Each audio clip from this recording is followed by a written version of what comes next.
മടക്കി നിവർത്തുമ്പോൾ ഭയങ്കര വേദനയും അതുപോലെ നിവർത്താൻ ശ്രമിക്കുമ്പോൾ കൈകൾ ഒരു പ്രത്യേക സ്ഥലത്ത് സ്റ്റക്കായി നിന്നിട്ട് അതിനുശേഷം പെട്ടെന്ന് ഒരു ക്ലിക്ക് പോലെ തുറക്കുന്നതും നിങ്ങൾക്ക് അനുഭവപ്പെട്ടിട്ടുണ്ടോ? രാവിലെ എഴുന്നേൽക്കുമ്പോൾ നിങ്ങൾക്ക് നിങ്ങളുടെ കൈകളിൽ കുറച്ച് ബലം പോലെ തോന്നുന്നുണ്ടോ? ലൂസായി കിടന്നിരുന്ന മോതിരം പെട്ടെന്ന് ടൈറ്റ് ആയിട്ട് തോന്നിയിട്ടുണ്ടോ? ഇതൊരു സാധാരണ സ്റ്റിഫ്നെസ് അല്ല. ഇതിന് പറയുന്നതാണ് ട്രിഗർ ഫിംഗർ. ട്രിഗർ ഫിംഗർ മാറാൻ എന്ത് ചെയ്യണമെന്ന് ഒരുപാട് പേര് ചോദിക്കാറുണ്ട്. സർജറി ഇല്ലാതെ തന്നെ നമുക്ക് മാറ്റിയെടുക്കാൻ സാധിക്കും. കഴുത്തിലെ ടെൻഷൻ, സ്റ്റിഫ്നെസ്, ഇൻഫ്ലമേഷൻ ഒക്കെ ഉണ്ടാകുമ്പോൾ അതുവഴി പോകുന്ന നെർവിൽ കംപ്രസ് ചെയ്തിട്ട് അതിന്റെ ഒരു എഫക്റ്റും നമ്മുടെ കൈകളിലേക്ക് വരുന്നുണ്ടാവാം. അതുകൊണ്ടാണ് പലർക്കും ഒരു വിരലിൽ ഇത് ആദ്യം തുടങ്ങിയതിന് ശേഷം കൃത്യമായി ട്രീറ്റ്മെന്റ് എടുക്കാത്തത് കൊണ്ട് തന്നെ മറ്റു വിരലിലേക്കും അത് എഫക്ട് ചെയ്യുന്നതായിട്ട് അനുഭവപ്പെട്ടിട്ടുണ്ടാവും. കാർപ്പൽ ടണൽ സിൻഡ്രോം അതുപോലെ ട്രിഗർ ഫിംഗർ ഒക്കെ തന്നെ ഒരു സിംറ്റം മാത്രമാണ്. ഇതിന്റെ റൂട്ട് കോസ് പലപ്പോഴും കഴുത്തിലെ ഇൻഫ്ലമേഷൻ കൊണ്ടാണെന്ന് മനസ്സിലാക്കുക. കഴിഞ്ഞ 16 വർഷത്തെ എന്റെ ക്ലിനിക്കൽ പ്രാക്ടീസിൽ പല പേഷ്യൻസും ട്രിഗർ ഫിംഗർ ആയിട്ട് വരുമ്പോൾ നമ്മൾ എക്സാമിൻ ചെയ്ത്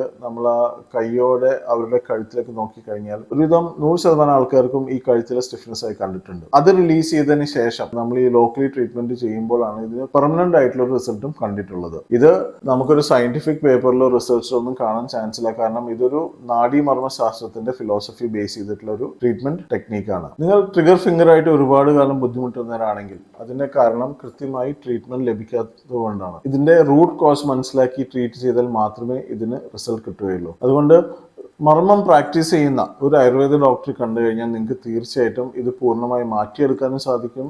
മാത്രമല്ല അത് തിരിച്ചു വരാതിരിക്കാനുള്ള കാര്യങ്ങളും ആ ഡോക്ടർ പറഞ്ഞു തരും. നിങ്ങൾക്ക് ഈ സിംറ്റംസ് ഉണ്ടോ? താഴെ കമന്റ് ചെയ്യൂ. ഈ വീഡിയോ നിങ്ങളുടെ പരിചയത്തിലുള്ള എല്ലാവർക്കും ഷെയർ ചെയ്യൂ. അതുപോലെ സ്പൈൻ ആൻഡ് ജോയിന്റ് സംബന്ധമായിട്ടുള്ള ഇത്തരം അറിവുകൾക്ക് ഈ അക്കൗണ്ട് എന്തായാലും ഫോളോ ചെയ്തോളൂ.